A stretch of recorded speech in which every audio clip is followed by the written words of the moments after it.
어떻게 보면 실무적인 내용을 이야기를 하겠습니다. 어떤 걸 하시냐면 우리가 사업계획서 처음 했을 때 시장 조사 뭐 이런 거 이야기하시는데 사실 시장 조사를 어디서 주로 많이 하십니까? 시장 조사를 하면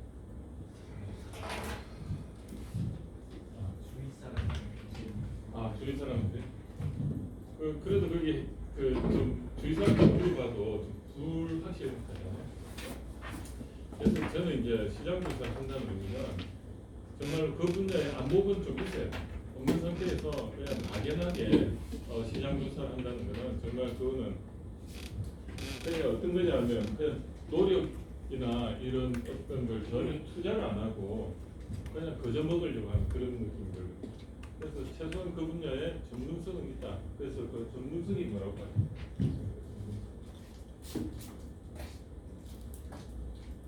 전문성.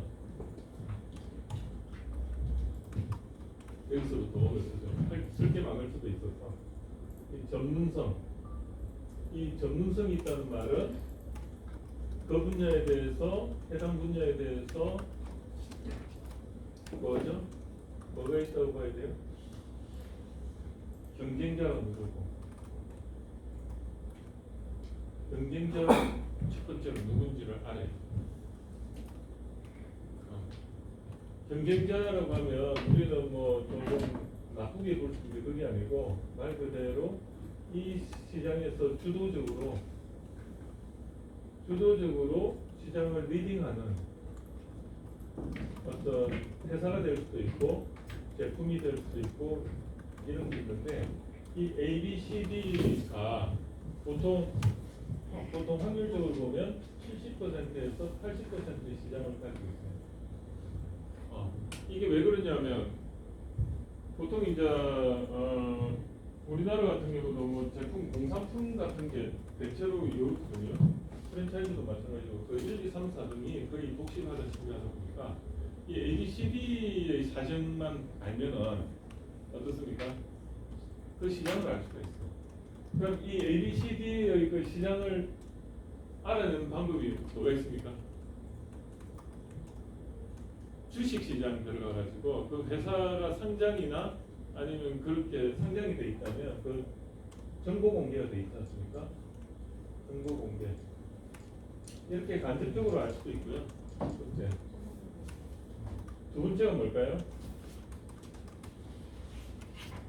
내가 그 분야에 실제로 들어가 있다면 그 들어가 있는 그 시장에서의 그 가계 매출, 자기가 아는 가계 매출에다가 곱하기 A 요소, A 요소, B 요소, C 요소 이런 거를 수정을 해가지고 가설을 세워서 내는 방법이 있겠죠.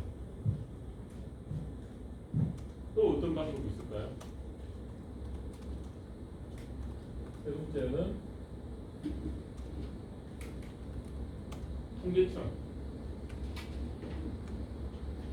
통계청 들어가면요 거기에서 어떤 시장 같은 게 다 나와 있습니다. 잘 찾아보면 키워드로 이렇게 찾아보면 이걸 통해서 알아보는 방법이 있고 네 번째가 또 있어요. 이 ABC라는 그와 비슷한 시장의 그 시장 규모를 가지고 자기가 곱하기 알파 이게 이제 어떻게 보면 퍼센티지죠. 이게 이 시장보다 몇 배 크다 아니면 작다 이런 식으로 할 수가 있어요. 이 정도를 생각할 수가 있는데 실제로 이러한 것들은 전부 정확할까요? 안 정확할까요? 정확하지가 않아요. 그렇지만은 이렇게라도 해서 근거를 제시를 하면요. 사업계획서에서는 이 근거가 제시가 되면은 좋은 사업계획서입니다. 근데 이 근거가 없으면 그냥 한 거네. 그러면 점수가 안 됩니다. 그래서 모든 게 통계 분석 쪽은 시장 추정은요. 제가 기업 기술 가치 평가서 공부를 해보니까 결론은 뭔지 아십니까? 스토리텔링. 그냥 코에 걸면 코걸이, 귀에 걸면 귀걸이. 그러니까 기업 가치 평가할 때 전부 주관적이에요. 절대적인 게 하나도 없어요. 그런데 그럼 뭘 기준으로 해야 되냐? 이러한 근거 자료를 제시를 하면은 이게 사실은 하나의 그 인정을 받는 거예요. 그런데 여기 시장 조사를 했을 때, 그 시장 조사를 했을 때 어떤 식으로 합니까? 우리가 이렇게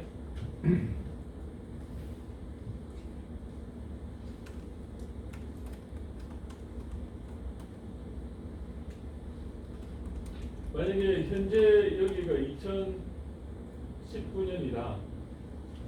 그러면 앞으로 시장은 몇 년을 예측을 할 수도 있고 안 할 수도 있잖아요. 그런데 보통 예측을 할 때 한 3년에서 한 5년을 예측은 가능한데 10년까지는 할 수가 없어요. 그러면 근데 이 2010, 20년, 2021년, 2022년 이 4개에서 실제로 작성하는 실물을 제가 이야기 드리는 거예요. 그러면 2019년 기준으로 2018년, 2017년, 2016년까지 이 3년 정도를 가지고 국내 시장, 국외 시장 뭐 이렇게 하겠죠. 근데 대체로 보면 국내 국외가 20배 정도 차이가 나요. 20배. 국외 시장이 만약에 한 1,000억 시장이다. 그럼 여기는 국내 시장은 50억 시장 이렇게 보면 대체로 맞아요. 그래서 국내 시장에서 만약에 어느 업체에 이런 정보를 가지고 했더니 여기가 시장 규모가 400x 줄 때 예비 창업자나 초기 창업자 시장에서 시장 규모가 1조, 2조 시장 같으면 그게 몇 타깃입니까? 밸런스가 안 맞아요. 그러면 내가 한 매출을 예를 들어 가지고 얼마를 내면은 가장 좋은 시장일까요? 초창기에. 만약에 여기서 내가 매출을 예상하는 시장은 나의 시장에서의 매출은 내년에 만약에 사업을 한다 했을 때 당장 그 매출이 안 일어날 수도 있는데 대체로 보면 처음에는 요 규모 정하는 것도 굉장히 중요해요. 이거를 뜬금없이 내가 100억짜리 회사를 갑자기 매출이 일어나면 그렇게 이상한 거잖아요. 컨트롤이 안 된다고 봐요. 그러면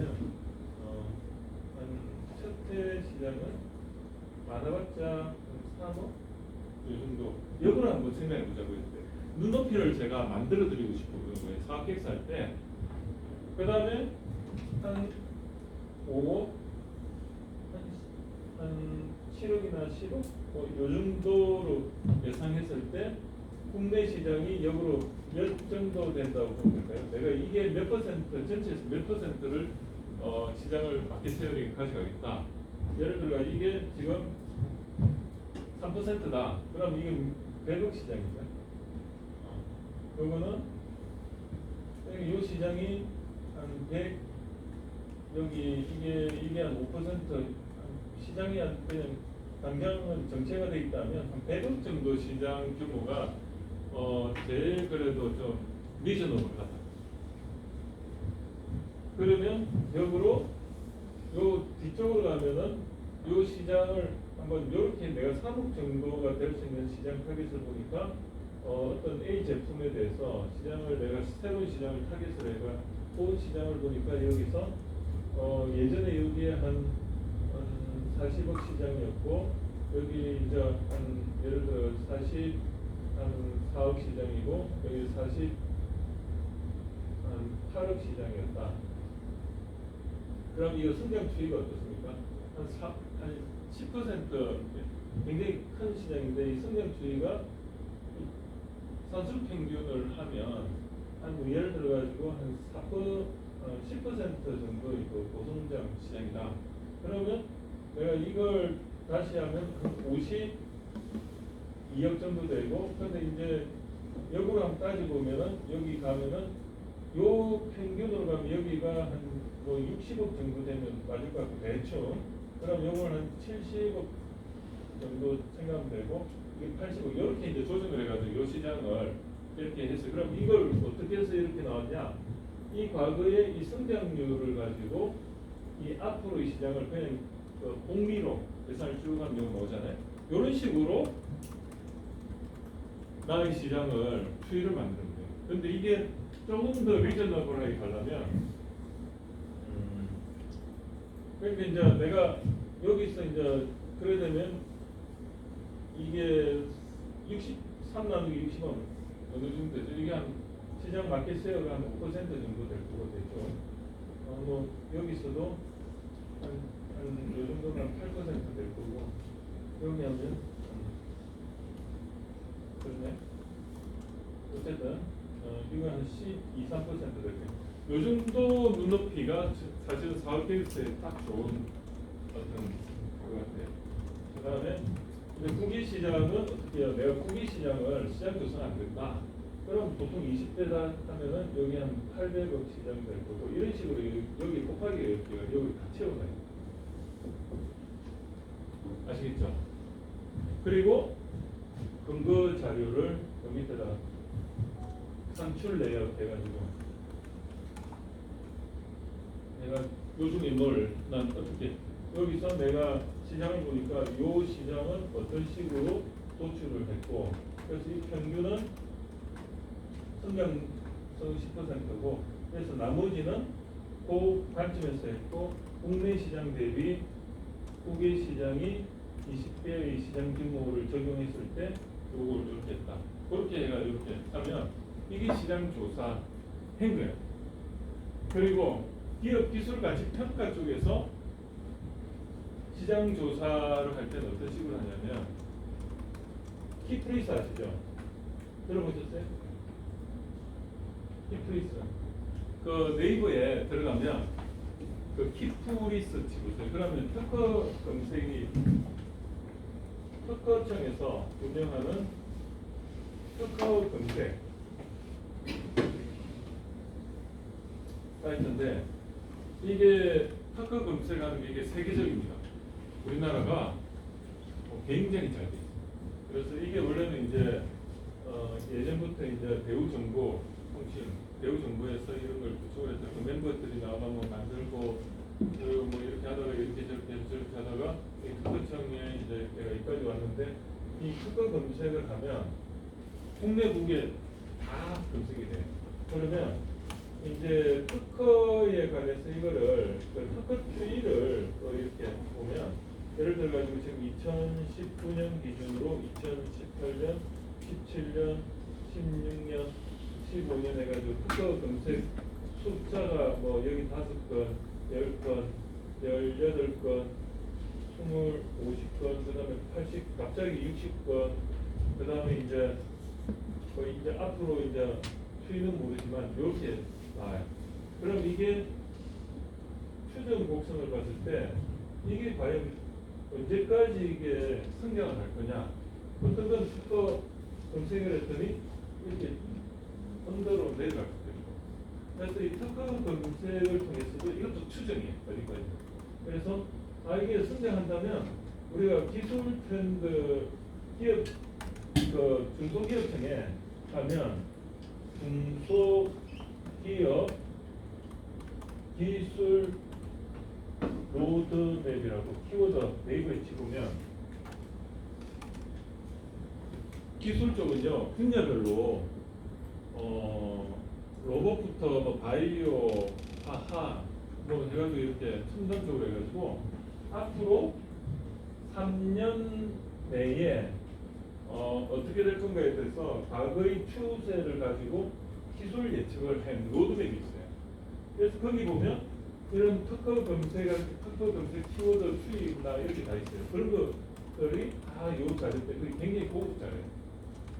돈 주고 봐야 될 거를 무료로 쓸 수 있을 정도를 잘 만들어놨어요. 그걸 중소기업청에서 많은 돈을 들여가지고 네모라는 회사에다 그걸 외주를 줘가지고 거기서 1년에 한 번씩을 만드는데 거기에 기술 로드맵에 그 10가지 첨단 기술 쪽에 로봇 쪽은 제가 맡깁니다. 제 자랑이 돼버렸네. 450 신청했는데 지금 이제 시간 없어서 못했어요. 그래서 구분하는데 요 중소기업 기술 로드맵 같은 걸 요즘을 한번 자세히 보면 이제 이런 자료들이 또 있어요. 그래서 이 기술의 그 어떤 추세, 바로 이게 몇 년짜리 기술이다. 앞으로 몇 년 동안은 그래도 시장이 살아 있을 거다. 그럼 이게 예를 들어가지고 10년짜리다. 그러면 어떻게 추정하냐면 앞으로 10년 동안에 수익을 얼마를 낼 수가 있겠다. 이 중에 내가 마켓세어를 요만큼을 가져가겠다. 이 정도 매출이죠.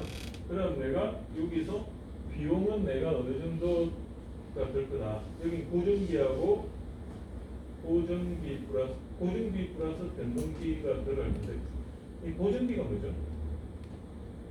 인건비. 뭐 안 해도 그냥 밥은 사줘야 되고 월급 나가야 되잖아요. 공장 같으면 공장 가동비 기본적인 거, 전기료. 근데 변동비는 물건을 매출 만들어 가지고 매출이 일어나면 일어날수록 비례적으로 올라가는 게 변동비라고 하고 고정비 이런 것들이 다 합친 요금액인데 요걸 빼면은 요 사이가 요만큼의 그 갭이 생기죠. 이걸 뭐라고 하죠? 어느 일정 기간에 1년 단위로 보면 1년 기간 안에 수익이 난다 해가지고 정해진 기간 안에 순이익이라고 하죠. 그죠? 그래서 그 순이익은 어떻게 납니까? 매출 빼기 그냥 어바웃으로 할게요. 오늘은 비용을 빼면은 이게 매출이 베니핏이잖아요. 그죠? 베니핏 코스트 빼면은 결국은 이 단기 순이익인데 이게 만약에 10년 동안의 것을 현재 기준으로 금리를 따져가지고 현재 만약에 여기가 1,000만 원이었다.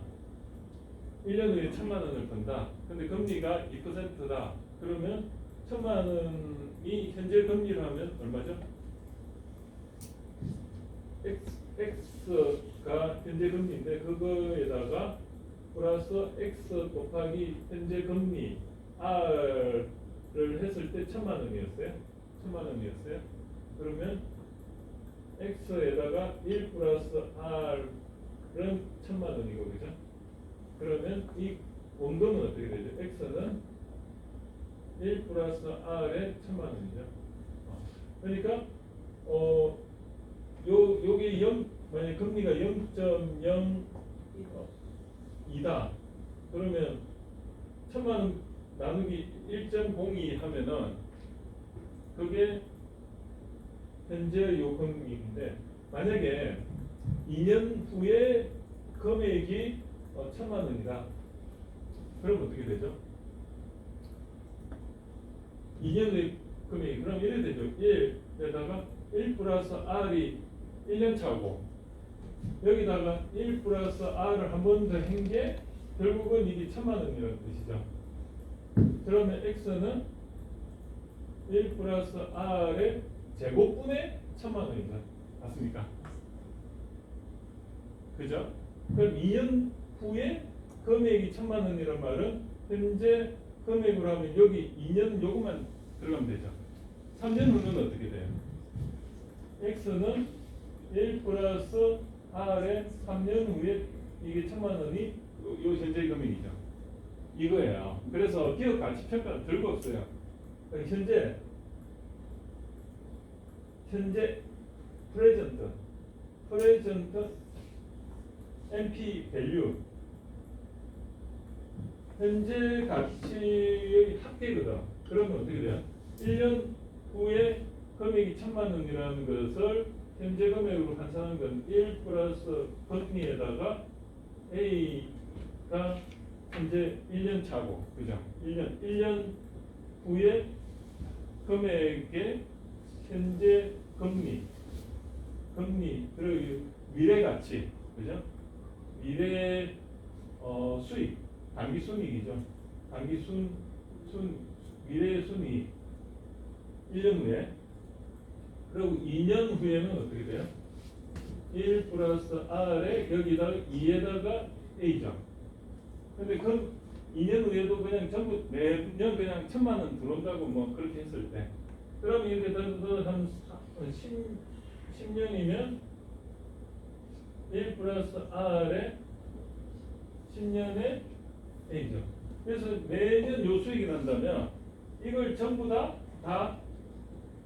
더한 게 기업 가치. 이걸 NPV. 이게 레이시라는 것은 합계 시그마거든요. 시그마 요거. 그러니까 어떻게 되냐면 이 기업 가치 NPV는 어떻게 돼? 그냥 이렇게 보면 되죠.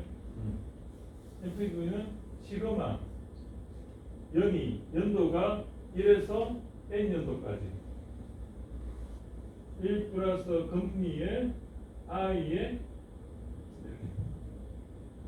이게 기업 가치 평가예요. 기업 기술 가치 평가에서 제일 중요한 거 저겁니다. 그러면 이 A를 도출하는 것을 어떻게 할 거냐? 그게 이겁니다. 그죠? 이거를 하려고 보니까 뭘 알아야 돼요? 특허 트렌드를 알아야 되죠. 그래서 기업 기술 가치 평가서 시험은요, 다른 거 없어요. NPV를 구하기 위해서 이걸 알아야 되는데, 이걸 알려고 보니까 어때요? 국내에 만약에 이 기업이 국내인데 국내에 일단 내수용이다. 그럼 여기에서의 그 수익 구조를 몇 년 동안 수익을 낼 거냐? 보니까 기술적으로 보니까 특허 분석을 해 보니까 기술 흐름이 이렇게 예측이 된다. 그럼 이거는 5년짜리다, 10년짜리다. 그럼 10년 동안에 단기 순이익은 매년 얼마 나올 거냐? 그걸 알면은 단기 순이익이 이거잖아요. 그죠? 평균 넣고 10년 넣고 하면 이 금리가 0.몇% 지금 여기서 딱 하면 이게 결국은 기업 가치입니다. 그래서 기업 기술 가치 평가를 한다는 말은 첫 번째 NPV 기준으로 했을 때 매년 수익을 내기 위해서 그 시장을 알아야 된다. 그 시장을 시장의 그 라이프 사이클을 어떻게 할 거냐? 기술 가치를 기술 라이프 사이클을 알아야 된다. 그죠? 그게 객관적이잖아요. 다른 게 있어요. 그럼 그걸 알고, 그럼 거기서 기술 앞으로 얼마를 벌어들일까를 추정을 해야 되는 거죠. 그 추정하는 방법이 과거 방법이 있고, 현재 방법이 있고, 미래 방법이 있어요. 과거 방법은 뭐냐면, 과거는 뭐죠? 과거에 해왔던 걸 기준으로 하는 게 이거예요. A, B, C. 과거잖아요. 과거 지향적이잖아요. 이때까지 과거에 있었던 걸 가지고 한 거잖아요. 그죠? 현재는 뭐죠? 현재는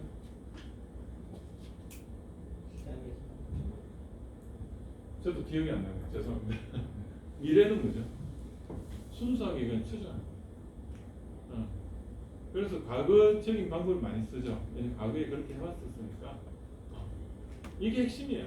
기업 기술 가치 평가서 시험 본다는 게 뭘 보냐면 이 NPV를 도출하기 위해서 회계적인 부분 이런 걸 좀 하는데, 그 회계에서 보면 그 회계적인 부분에서는 이제 뭐 저도 막 좀 가물가물하네. 다시 공부가 알려드릴게요. 근데 뭐냐면 핵심은 뭐냐면 매출, 비용 빼면은 수익이 나오는데, 거기서 법인세가 어디서 세전, 세후, 당기순이, 그리고 그 안에 보면 이제 물건이 어떻게 보면은 이제 그 회사에서 그 물건을 만들어졌는데 그 매출로 안 잡힐 수도 있고 잡힐 수도 있고 재고로 있을 수도 있죠. 그걸 어떻게 처리할 거냐? 뭐 그런 거예요. 그런 데서의 오는 그 어떤 차이, 그런 게 이제 숫자로서 시험을 볼 때 하면 이제 막 헷갈리지. 그러면서 이제 다 떨어지는 거지. 그래 그게 이제 어떻게 보면 합격률이 10%다 거예요. 그래서 기업 기술 가치 평가사를 저는 한 번만 했던 게 참 우연이었는데, 왜 그렇게 됐냐면, 근데 한참 경영지도사 시험을 딱 보고 물이 올라가 사수만에 돼가지고 물이 오른 상태에서 경영지도사를 하면은 거기서도 그 이제 저는 이제 재무회계를 1년 해가지고 하다 보니 이거는 내 영역이 아니더라고요. 재무관리 쪽으로 그 경영지도사 네 가지 보잖아요. 인사관리, 재무관리, 그다음에 마케팅관리, 그다음에 생산 관리 이런데 인사 관리는 인사나 아니면 생산 관리 몇 명 안 뽑아요. 근데 그만큼 걸릴 확률이 낮죠. 그런데 이제 아무래도 마케팅이나 이쪽은 막 몇백 명씩 뽑으니까 굉장히 그래도 해서 제가 그쪽으로 옮겼는데 그 재무관리 쪽에서 하는 게 이 MPB 이쪽이에요. 이런 걸 하고 그래서 저는 이제 1년을 했고 2년을 재수를 더 하고 이제 사수를 이렇게 했을 때 영양지도사 공부를 하니까 또 어느 영역을 공부합니까? 이런 거 공부하는 거예요. 그래서 궁합이 쫙 맞는 거예요. 그리고 제가 닥터는 제가 옛날부터 뭐 공부를 했었으니까 이런 적은 좀 있어요. 그러니까 이게 기업 기술 가치 평가는 세 가지가 다 들어가 있어요. 뭐냐면 경영지도사 창업 쪽, 그쪽 영역 하나, 그다음에 재무회계 하나, 그다음 기술 하나. 그러니까 이 기술과 재무와 마케팅 창업 이런 걸 세 가지를 다 알아야 되니까 처음에 이렇게 한 50명 강의를 하는데 일주일 강의를 하는데 그게 금액이 200에서 300이었어요.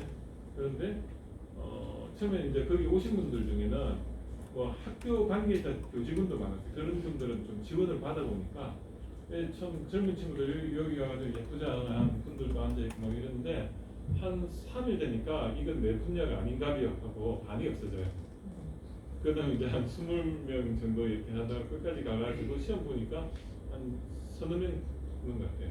그래가지고 그 시험을 보는데 중앙대학교에서 날을 잡아가지고 평일날 토요일날 시험을 보는데 갔더니 왜 난 우리가 50명 시험을 얘기했으면 50명만 해도 여기서도 볼 수 있는데 어떻게 된 거지? 하고 갔더니 건물 경영관 하나를 통째로 다 빌려가지고 바글바글 하는 거예요. 뭐 입시 시험장 같이.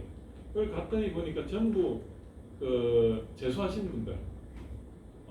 갔더니 거기 보니까 반은 교수고 반은 또 막 이렇게 그런데 제가 보니까 이게 기업 기술 가치 평가서 이런 걸 하나 해놓으면 좋은 게 그 평가를 한번 하면 이제 기업 감정 평가를 하는데 기관이 우리나라는 이거를 법적으로 인정을 받는데 몇 군데 안 돼요. 왜냐하면 기술보증기금에서 기업 기술 가치 평가를 해주는데 그게 좀 인정을 받고 왜냐하면 그럼 기관에서 이런 능력자들이 기관 명의로 해가지고 기업 기술 가치 평가를 해주는 하는데 그런데 가치 평가를 하는데 일반 민간인에 할 때보다 3분의 1밖에 안 돼요. 다른 데서만 한 4억, 5억 하면 기보나 이런 데서 하면 1, 2억 나와요. 그리고 또 한 번째는 감정평가사. 그게는 공인감정평가사 있죠. 뭐 옛날에 보면 그 골동품 뭐 감정평가 그 감정평가사에서 기업 기술 가치 평가를 하는데 이 두 가지 있어요. 그리고 또 한 가지는 그 민간 자격증으로 해가 이걸 딴 사람들이 또 기업 기술 가치 평가를 하는데 이것도 인정을 해줘요. 그래서 한 세 군데에서 하는데 제가 여기에 진입한 분을 한 분 알고 있어요. 군인이신데 여자분인데 소련 제대 하셔가지고 이 사람한테 잘하고 있는 것 같아요. 다음에 기회가 되면 한번 벤처 여기 대학원 졸업하셨고 그래서 제가 기회 되면 그 진입하는 게 힘들고 이런 걸 리포트를 하다 문서를 만들어 가는데 요즘 그때는 리포트 쭉 해가지고 혼자 다 할 수 없으니까 서너 명 해가지고 하면은 한 2천만 원 보고서 하나 만들어주는데 같이 평가 쭉 해주는데 어떤 방법 한번 해보기가 어려서 한번 그 프로세스를 딱 거치고 나면 그다음부터 그냥 하는 건 다 똑같잖아요. 그러면 한 2천만 원짜리 이런 거 수수료를 받으면 그럼 이제 이게 왜 필요하냐면 국가과제를 하는 사람들 입장에서는 기업 기술 가치 평가서가 필요한데 의무적으로 제출하라는 데 있어요. 예를 들어 가지고 정부 R&D 자금을 지원해 가면 한 5억에서 10억짜리 하면 예타 들어보셨죠? 예타장판. 그러면 그 지정을 해요. 이 기업 기술 가치 평가가 이 사업이 했을 때 얼마 정도의 가치가 있는지 먼저 해가지고 거기서 통과되면 그 다음에 돈을 뭐 몇십억 받는 그런 조건으로 딱. 그분들은 너무 바쁜 거야. 근데 해줄 사람은 별로 없고. 근데 그걸 캐리어를 써가지고 몇 번을 하면 그것 때문에 일이 계속 들어와가지고 고용도 들어오면 뭐 그냥 그거죠. 한 4명이서 어울려가지고 그런 거 뭐 계속 받으니까 여건 받으면 괜찮잖아요. 연봉 나오잖아요. 1년에 한 2억 정도 되면 4명이서 한 5천 원 기본적으로 깔고 가니까 그런데 그 하루 종일 합니까? 아니 저는 마음 잡고 한 건 하면 뭐 한 3, 4일이면 끝내잖아요. 한 200페이지짜리 그 옷을 만드는데 100에서 200페이지 만드는데 그냥 읽는 포맷 다 있지. 논문 쓰듯이 한 건 하면 한 500원 떨어지는 거죠. 그래가지고 10건 해줬어요. 5,000원 되잖아요. 그러니까 이제 그렇게 해가지고 하면요. 그 사람들은 그런 걸 계속 스킬업이 되니까 이제 전문가가 돼가는 거죠. 어느 분야에. 왜냐하면 예를 들어가지고 기업 기술같이 평가해달라면 그 분야에 대해서는 이런 걸 다 빼고 있는 거죠. 기술적인 트렌드부터 경쟁사부터 이런 걸 다 하니까 저는 볼 때 기업 기술같이 평가하는 사람이 제일 탑 컨설턴트입니다. 탑입니다. 그리고 앞으로 수요는 이쪽이 무궁무진해요. 그래서 결국은 기업 기술같이 평가를 한다는 것은 사업계획서에 있는 핵심 코드는 다 건드리고 가는 거죠. 오늘 기업 기술같이 평가사 자격 공부 타임입니다. 핵심은 그리고 이제 여기서 사업계획서에서 결국은 이제 시장성 분석, 그죠? 시장성 분석이 됐죠.